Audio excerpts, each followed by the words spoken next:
So I want to show you guys this on this HP 440 G6.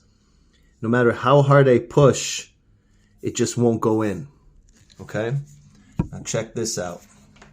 It's almost super hard to see, but the pin inside is actually bent.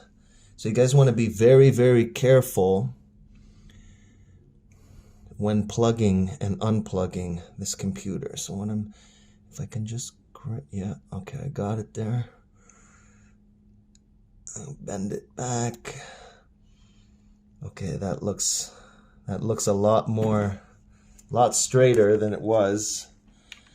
Let's see if it will go in now. Perfect. Now we give it power.